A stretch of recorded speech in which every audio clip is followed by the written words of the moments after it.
Dear students, in my last class we discussed about Auguste Comte, his life sketch, his married life. So now we are going to start his contributions. The first contribution is Law of Three Stages. This is one of the important contribution of Auguste Comte. The theory of law of three stages constitute one of the main contributions of Comte to the field of sociological thought. The influence of Charles Darwin and his theory of organic evolution, had its own impact on Comtean views, including his law of three stages. ನಾವು last ಕ್ಲಾಸ್ನಲ್ಲಿ August ಕಾಮ್ಟನ ಒಂದು ಸಂಕ್ಷಿಪ್ತ ಜೀವನ ಚರಿತ್ರೆಯನ್ನು ಮತ್ತು ಅವನ ದಾಂಪತ್ಯ ಜೀವನದ ಬಗ್ಗೆ, ಅವನ ಶಿಕ್ಷಣದ ಬಗ್ಗೆ ಅಧ್ಯಯನ ಮಾಡಿದ್ವಿ. ಮತ್ತು ಅವನು ಯಾವ್ಯಾವ ರೀತಿಯಲ್ಲಿ ತನ್ನ ಕೊಡುಗೆಗಳನ್ನು ಸಮಾಜಶಾಸ್ತ್ರಕ್ಕೆ ನೀಡಿದ್ದ ಅನ್ನೋಂಥದ್ದನ್ನು ಕೂಡ ನಾವು ತಿಳ್ಕೊಂಡಿದ್ವಿ.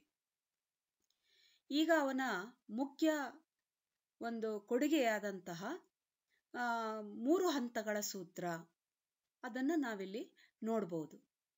ಕಾಮ್ಟ್ ತಾನು ಸ್ಥಾಪಿಸ ಹೊರಟಿರ್ತಕ್ಕಂಥ ಒಂದು ಹೊಸ ಸಮಾಜ ವಿಜ್ಞಾನಕ್ಕೆ ತಳಪಾಯವನ್ನು ಇಡುವಂತಹ ಪ್ರಯತ್ನದಲ್ಲಿ ಮಾನವ ಚಿಂತನೆಯ 3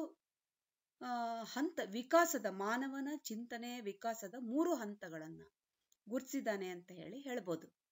ಇದು ಮಾನವ ಸಮಾಜದ ವಿಕಾಸದ 3 ಹಂತಗಳನ್ನು ಪ್ರತಿನಿಧಿಸುತ್ತವೆ.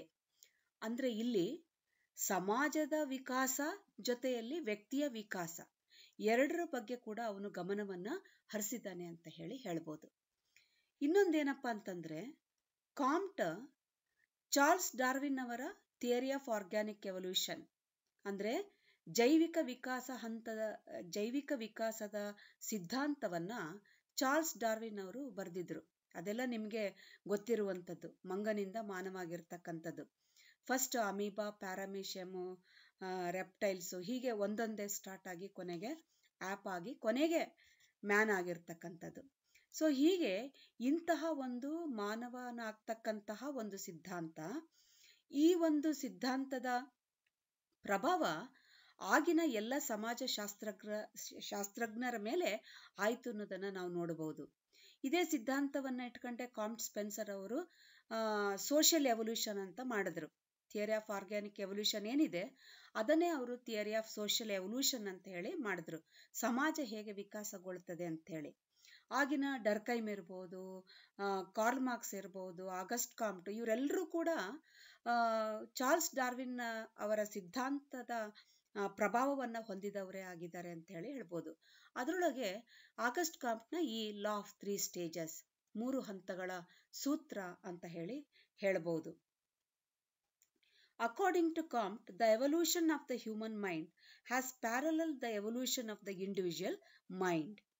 ಅಂದ್ರೆ ಇಲ್ಲಿ ಮಾನವ ಚಿಂತನೆಯ ವಿಕಾಸ, how the man has evolved and how the society is also evolved. So the social thought has been evolved in 3 stages, what he says. In the same way, human mind is also passed through the 3 stages.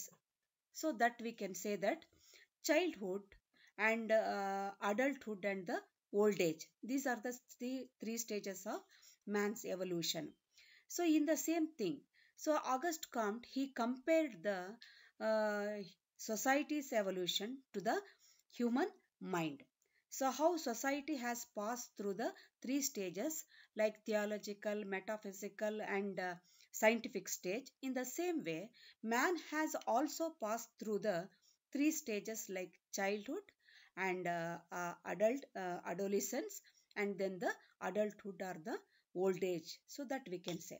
So ಈಗ ಕಾಮ್ಟ್ ಏನ್ ಹೇಳ್ತಾನಪ್ಪ ಅಂತಂದ್ರೆ, ಯಾವ ರೀತಿಯಲ್ಲಿ ಒಂದು ವಿಕಾಸ ಉಂಟಾಗತ್ತೆ, ಸಮಾಜದ ವಿಕಾಸ ಹೇಗಾಗತ್ತೆ, ಸಮಾಜ ಒಂದೇ ಸರಿ ರೆಡಿಮೇಡ್ ಆಗಿ ಹುಟ್ಟೋಲ್ಲ, ನಿಧಾನವಾಗಿ ಸರಳತೆಯಿಂದ ಸಂಕೀರ್ಣದತ್ತ, ಫ್ರಮ್ ಸಿಂಪಲ್ ಟು ಕಾಂಪ್ಲೆಕ್ಸ್ ಅಂತ ಹೇಳ್ತೀವಿ. ಅದನ್ನೇ ಸ್ಪೆನ್ಸರ್ ಅವರು ಹೇಳಿರುವಂಥದ್ದು ಸೋಷಿಯಲ್ ಎವಲ್ಯೂಷನ್ ಅಲ್ಲಿ. ಅಂದ್ರೆ ಸಿಂಪಲ್ ಟು ಕಾಂಪ್ಲೆಕ್ಸ್, ಸರಳತೆಯಿಂದ ಸಂಕೀರ್ಣದತ್ತ. ಅದನ್ನೇ ಆಗಸ್ಟ್ ಕಾಮ್ಟ್ ಅವರು ಹೇಗೆ ಸಮಾಜ ಒಂದು ರೀತಿಯಲ್ಲಿ ವಿಕಾಸವನ್ನ ಹೊಂದುತ್ತೆ, ಅದೇ ರೀತಿಯಲ್ಲಿ ಮಾನವನ ಮನಸ್ಸು ಕೂಡ ಅದೇ ರೀತಿಯಲ್ಲಿ ಬದಲಾವಣೆಗಳನ್ನ ಹೊಂದುತ್ತೆ. ಈಗ ಉದಾಹರಣೆಗೆ ಅವ್ರು ಹೇಳುವ ಮುಂಚಿನ ಸಮಾಜಗಳನ್ನ ನಾವು ನೋಡಿದಾಗ, ಪ್ರಿಮಿಟಿವ್ ಸೊಸೈಟೀಸ್, ಆದಿವಾಸಿ ಸಮಾಜಗಳು ಹೇಗಿದ್ದು, ನಾವು ಹಿಸ್ಟ್ರಿ ಓದಿದಾಗ ಗೊತ್ತಾಗತ್ತೆ. ಓಲ್ಡ್ ಸ್ಟೋನ್ ಏಜ್ ಅಂತ, ಶಿಲಾಯುಗದಲ್ಲಿ ಮನುಷ್ಯ ಹೆಂಗಿದ್ದ, ಆಮೇಲೆ ಮಧ್ಯಕಾಲೀನ ಇದ್ರೊಳಗೆ ಹೆಂಗಾದ, ಬರ್ತಾ ಬರ್ತಾ ಅವನ ಒಂದು ವಿಕಾಸವನ್ನ ಗಮನಿಸ್ತೀವಿ. ಹಾಗೆ ಮನುಷ್ಯ ಅಥವಾ ಮಾನವ ತನ್ನ ಮನಸ್ಸಿನಲ್ಲಿ ಯಾವ ರೀತಿ ಬದಲಾವಣೆ ಆಗತ್ತೆ ಅಂದ್ರೆ, ನಾವು ಬಾಲ್ಯದಲ್ಲಿದ್ದಾಗ ಚಿಕ್ಕವರಿದ್ದಾಗ ಎಲ್ಲದನ್ನು ನಂಬಿಡ್ತೀವಿ. ಸೊ ಯಾವುದೇ ಮಾತುಗಳ ಬಗ್ಗೆ ನಮಗೆ ಯಾವುದೇ ಒಂದು ಕ್ವೈರಿ ಇರೋದಿಲ್ಲ, ವಿಚಾರಣೆ ಇರೋದಿಲ್ಲ, ನಂಬಿಡ್ತೀವಿ. ಅದೇ ಅವನು ಸ್ವಲ್ಪ ಯೌವನಕ್ಕೆ ಬಂದಾಗ ವಿಚಾರಗಳನ್ನ ಮಾಡ್ತಾನೆ, ಚಿಂತನೆ ಮಾಡ್ತಾನೆ, ಅವನು ಸರಿ ತಪ್ಪುಗಳನ್ನ ನಿರ್ಣಯ ಮಾಡ್ತಾನೆ. ಮತ್ತೆ ಅವನು ಇನ್ನ ಒಂದು ಹಂತಕ್ಕೆ ಬಂದಾಗ, ಕೊನೆಯ ಹಂತಕ್ಕೆ ಬಂದಾಗ ಅವನೊಬ್ಬ ಫಿಲಾಸಫರ್ ತರ ಆಗಿ ಹೋಗ್ಬಿಡ್ತಾನೆ. ಅಂದ್ರೆ ಎಲ್ಲ ವಿಷಯಗಳನ್ನ ಕೂಲಂಕುಷವಾಗಿ ನಿರ್ಣಯ ಮಾಡುವಂತ ಒಂದು ಸ್ಥಿತಿಗೆ ಬರ್ತಾನೆ, ಅನೇಕ ವಿಚಾರಗಳನ್ನ ಮಾಡ್ತಾನೆ. ಹೀಗೆ ಮಾನವನ ಮನಸ್ಸು ಕೂಡ ಅದೇ ರೀತಿಯಲ್ಲಿ ವಿಕಾಸವನ್ನ ಹೊಂದಿದೆ ಅನ್ನೋದನ್ನೇ ಅವನಿಲ್ಲಿ ಹೇಳ್ತಾ ಬಂದಿದ್ದಾನೆ. ಇದನ್ನ ವೈಚಾರಿಕ ಬೆಳವಣಿಗೆಯ ಹಂತ ಅಂತ ಕೂಡ ನಾವಿಲ್ಲಿ ಹೇಳಬಹುದಾಗಿದೆ. So according to Comte, he says the evolution of human mind has paralleled the evolution of the individual mind. So how individual tends to be staunch believer in the childhood, a critical metaphysician in adolescence, and a natural philosopher in manhood. So mankind in its growth has followed three major stages. So what Comte believed that each field of knowledge passes through three periods of growth, namely, that is, first stage is theological stage, the second stage is metaphysical stage, and third stage is positive or scientific stage. See, the first one is theological stage. So what is this theological stage? The primitive persons everywhere tend to think in supernatural terms. They believe that all phenomena are produced by the immediate action of the supernatural beings. And this first stage followed by the three stages: fetishism, polytheism, and the monotheism. Theological stage ಅಥವಾ ಕಾಲ್ಪನಿಕ ಹಂತ ಅಥವಾ ದೇವಶಾಸ್ತ್ರೀಯ ಹಂತ ಅಂತ ಹೇಳಿ ಕರಿತೀವಿ. ಅಂದ್ರೆ ಆದಿ ಮಾನವ ಯಾವಾಗಲೂ ದೈವಿಕ ಅಥವಾ ಅಸುರಿ ಶಕ್ತಿಗಳ ಹಿನ್ನೆಲೆಯಲ್ಲಿಯೇ ಆಲೋಚನೆ ಮಾಡ್ತಾ ಇದ್ದ. ಅಂದ್ರೆ ಆದಿ ಮಾನವರು ಬರೀ ಕಲ್ಪನಾ ಲೋಕದಲ್ಲಿ ಅಸುರಿ ಶಕ್ತಿಗೆ ಇರ್ಬೋದು ಅಥವಾ ದೈವಿಕ ಶಕ್ತಿ ಇರ್ಬೋದು, ಇವೆರಡರನ್ನು ಕೂಡ ಅವರು ಬರೀ ಆ ಹಿನ್ನೆಲೆಗಳಲ್ಲೇ ಆಲೋಚನೆ ಮಾಡ್ತಿದ್ರು. ಜಗತ್ತಿನ ಆಗುಹೋಗುಗಳಿಗೆಲ್ಲವೂ ಒಂದು ವಸ್ತು ವ್ಯಾಪಾರ ಇವೆಲ್ಲವೂ ಕೂಡ ಏನೇ ಜರುಗಲಿ ಜಗತ್ತಿನಲ್ಲಿ ಅದಕ್ಕೆ ದೈವಿ ಶಕ್ತಿಯ ಕೃಪೆಯಿಂದಲೇ ಜರುಗುತ್ತೆ ಅನ್ನುವಂಥದ್ದು ಇಲ್ಲಿ ಮುಖ್ಯವಾದಂತಹ ಅಂಶ. ಅವನು ಏನನ್ನ ಅರ್ಥ ಮಾಡ್ಕೊಳ್ತಾನೋ ಅದನ್ನೆಲ್ಲ ದೈವಿಕ ಹಿನ್ನೆಲೆಯಲ್ಲಿಯೇ ಅರ್ಥ ಮಾಡ್ಕೊಳ್ಳೋಕೆ ಪ್ರಯತ್ನ ಮಾಡ್ತಾ ಇದ್ದ ಅಂತ ಹೇಳಿ ಹೇಳ್ಬೋದು. ಅಂದ್ರೆ ಎಲ್ಲ ವಸ್ತುಗಳಲ್ಲೂ ದೇವರಿದೆ. ಉದಾಹರಣೆಗೆ ಮಳೆ ಇರ್ಬೋದು, ಬಿಸಿಲಿರ್ಬೋದು, ಚಳಿ, ಗಾಳಿ, ಭೂಕಂಪ, ನೆರೆಹಾವಳಿ, ಸೂರ್ಯೋದಯ ಅಥವಾ ಅಸ್ತಮಾನ ಯಾವುದೇ ಇರಲಿ, ನೈಸರ್ಗಿಕ ಕ್ರಿಯೆಗಳು ಯಾವುದೇ ಆಗಲಿ, ಅದಕ್ಕೊಂದು ಅದ್ಭುತ ಶಕ್ತಿಯೇ ಕಾರಣ ಆಗಿದೆ ಅಂತ ಹೇಳಿ, ಹಾಗಾಗಿ ಪ್ರತಿಯೊಂದು ವಸ್ತುವಿನಲ್ಲಿ ಕೂಡ ಒಂದೊಂದು ದೇವರಿದ್ದಾನೆ ಅನ್ನುವಂಥ ಒಂದು ಅರ್ಥದಿಂದ ಅವನು ಪ್ರತಿಯೊಂದು ಇದರೊಳಗೆ ದೇವರನ್ನ, ಪ್ರತಿಯೊಂದು ವಸ್ತುವಿನಲ್ಲಿ ದೇವರನ್ನ ಕಂಡ್ಕೊಂಡ ಅಂತ ಹೇಳಬಹುದು. ಸೊ ಹಾಗಾಗಿ ಎಲ್ಲವೂ ಕೂಡ ಎಲ್ಲ ವಸ್ತುಗಳಲ್ಲಿ ದೇವರಿದೆ ಅಂತ ಹೇಳಿ ಅವನು ಅರ್ಥ ಮಾಡ್ಕೊಳ್ತಾ ಹೋಗ್ತಾನೆ. ಹಾಗಾಗಿ ಅನುಕ್ರಮವಾಗಿ ಅದು ವಸ್ತು ಪೂಜೆ, ಬಹುದೇವತಾ ಆರಾಧನೆ ಮತ್ತು ಏಕದೇವತಾ ಉಪಾಸನೆಯನ್ನ ಧರ್ಮಶಾಸ್ತ್ರೀಯ ಹಂತದಲ್ಲಿ ಆಗಸ್ಟ್ ಕೋಮ್ಟ್ ಅವರು ಗುರುತಿಸಿದ್ದಾರೆ ಅಂತ ಹೇಳಿ ನಾವಿಲ್ಲಿ ಹೇಳಬಹುದು. The first one is fetishism. He identified. So this is a form of religion in that people believe in all kinds of fetishes in which spirits or supernatural beings live, and it admitted of no priesthood. So what it says, so the man in the primitive stage, he thinks that, so he started worshipping all the things or the fetishes, we call that. So that is called fetishism. When the person believe the things have God, or he believe in all kinds of fetishes in which spirit or the supernatural beings, so the live, and it admitted to no priesthood. So that's why naturally this is called fetishism. So ಇಲ್ಲಿ ವಸ್ತು ಪೂಜಾವಾದ ಅಂತ ಹೇಳಿ ಕರಿತೀವಿ. ಅಂದ್ರೆ ಈ ಹಂತ ಧರ್ಮಶಾಸ್ತ್ರೀಯ ಹಂತದ ಮೊದಲ ಹಂತ. ಇದರೊಳಗೆ ಆದಿ ಮಾನವರು ಏನ್ ಮಾಡ್ತಾರೆ, ಪ್ರತಿಯೊಂದು ವಸ್ತುವಿನಲ್ಲಿ ದೇವರನ್ನ ಕಾಣ್ತಾರೆ. ಪ್ರತಿಯೊಂದು ವಸ್ತುವಿನಲ್ಲಿ ಕೂಡ ದೇವರಿದೆ ಅನ್ನೋದನ್ನ ಅವರು ನಂಬ್ಕೊಂಡಿದ್ರು. ಇದನ್ನ ನಾವು ಸರ್ವಚೇತನವಾದ ಅಥವಾ ಅನಿಮಿಸಮ್ ಅಂತ ಕೂಡ ನಾವಿಲ್ಲಿ ಕರಿಬಹುದು. ಯಾಕಂದ್ರೆ ಸರ್ವಚೇತನ ಅಂತಂದ್ರೆ ಸರ್ವ ವಸ್ತುಗಳಲ್ಲೂ ಕೂಡ ಒಂದು ಶಕ್ತಿ ಇದೆ, ಒಂದು ಚೇತನ ಇದೆ ಅಂತ ಹೇಳಿ ತಿಳ್ಕೊಳ್ಳುವಂಥದ್ದು. ಹಾಗಾಗಿ ಅವೆಲ್ಲವೂ ಕೂಡ ನಿರ್ಜೀವ ವಸ್ತುಗಳಲ್ಲ, ಒಂದು ಜೀವ ತುಂಬಿದಂತ ವಸ್ತುಗಳೇ ಅಂತ ಹೇಳಿನೇ ಅರ್ಥ ಮಾಡ್ಕೊಂಡ್ರು.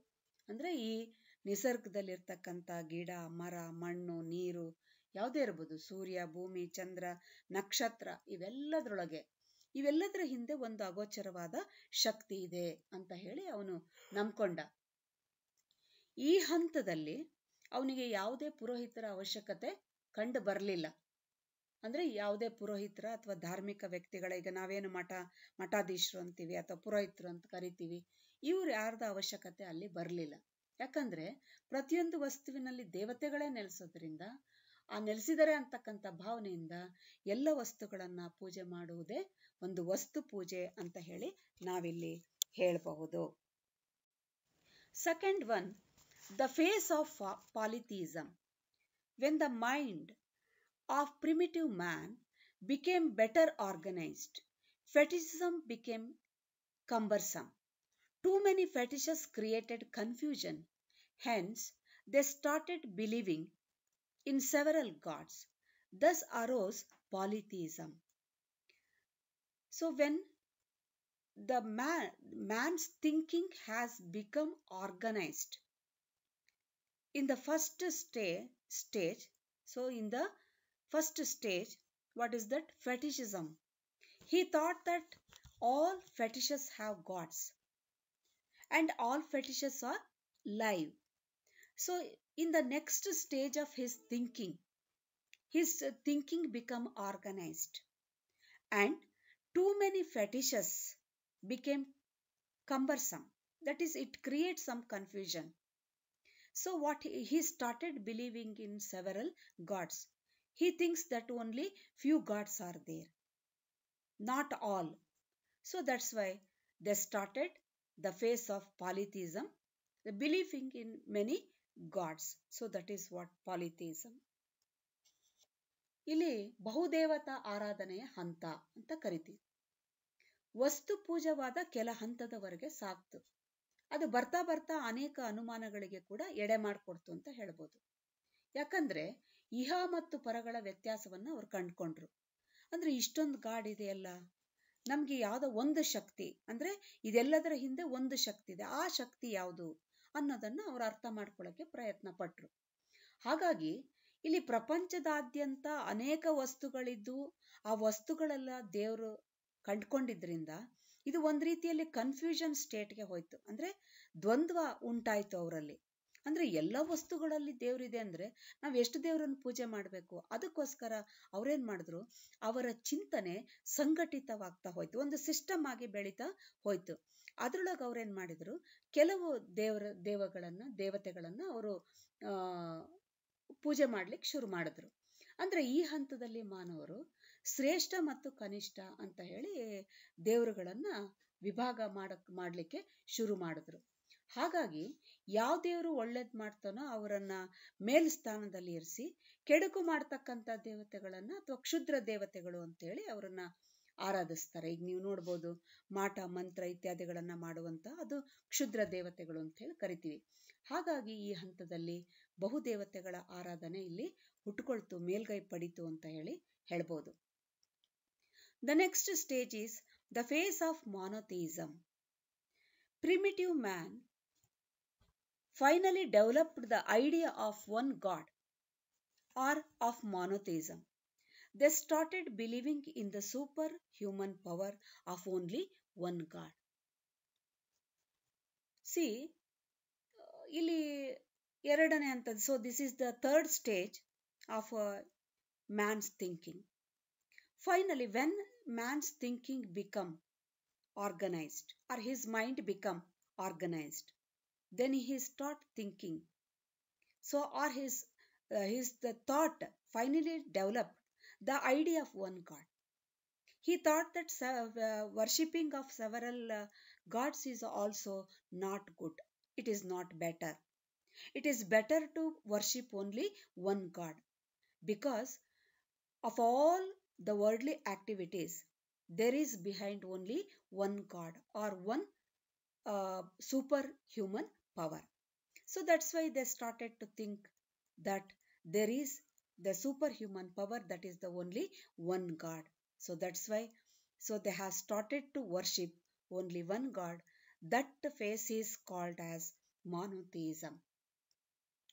ಏಕದೇವತಾ ಆರಾಧನಾ ಹಂತ ಅಂತ ಹೇಳಿ ಕರಿತೀವಿ. ಸೊ ಇಲ್ಲಿ ಅದಕ್ಕಿಂತ ಮುಂಚೆ ನಾನು ಆಗ್ಲೇ ಹೇಳಿದೆ ಬಹುದೇವತಾ ಆರಾಧನೆ.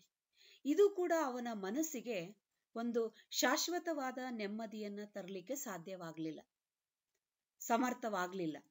ಇಲ್ಲಿ ದೇವದೇವತೆಗಳಲ್ಲಿ ಮೇಲು ಕೀಳು, ಶಕ್ತಿಶಾಲಿ ದುರ್ಬಲ, ಅಥವಾ ವರ ನೀಡುವಂತಹ ಅಥವಾ ಶಪಿಸುವಂತಹ, ಹೀಗೆ ಈ ತರದ ವ್ಯತ್ಯಾಸಗಳನ್ನ ಕಲ್ಪಿಸುವುದಕ್ಕಿಂತ ಜಗತ್ತಿನ ಎಲ್ಲ ವಿಷಯ ವ್ಯಾಪಾರ ವಿಚಾರಗಳ ಹಿಂದೆ ಒಂದೇ ಒಂದು ಅಜ್ಞಾತವಾದ ಆದರೆ ಅತ್ಯಂತ ಪ್ರಬಲವಾದ ಶಕ್ತಿಶಾಲಿಯಾದ ದೈವಿಕ ಶಕ್ತಿ ಇದೆ ಎಂದು ನಂಬುವುದೇ ಹೆಚ್ಚು ತಾರ್ಕಿಕ ಅಂತ ಹೇಳಿ ಅವನು ಆಲೋಚನೆಯನ್ನ ಮಾಡ್ತಾನೆ.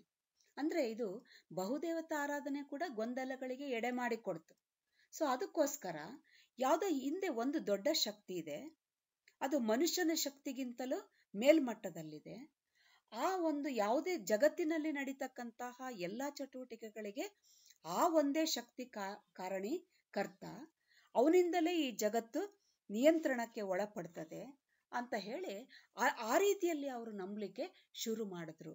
ಇಲ್ಲಿ ಈ ಹಂತದಲ್ಲಿ ಯಾವುದೇ ಕಲ್ಪನೆಗೆ ಅಥವಾ ಕಾಲ್ಪನಿಕ ವಿಚಾರಕ್ಕಿಂತಲೂ ವೈಚಾರಿಕತೆಗೆ ಒಂದು ಆದ್ಯತೆಯನ್ನು ನೀಡಲಾಯಿತು ಅಂತ ಹೇಳ್ಬೋದು. ಹೀಗೆ ಅನೇಕ ದೇವತಾ ಆರಾಧನೆಯ ನಂತರದಲ್ಲಿ ಒಂದು ಏಕೇಶ್ವರವಾದ ಅಥವಾ ಏಕದೇವತಾ ಆರಾಧನೆ ಅನ್ನೋದು ಹುಟ್ಕೊಳ್ತು ಅಂತ ಹೇಳ್ಬೋದು.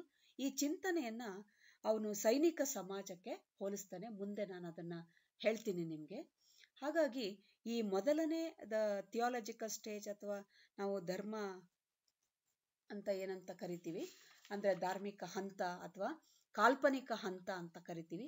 ಈ ಹಂತದಲ್ಲಿನೇ ಈ 3 ಹಂತಗಳು ಮಾನವನ ಚಿಂತನೆಯಲ್ಲಿ ಬರುತ್ತೆ ಅನ್ನುವಂತಹ ಮಾತನ್ನ ಅವನು ಹೇಳ್ತಾನೆ. Thank you.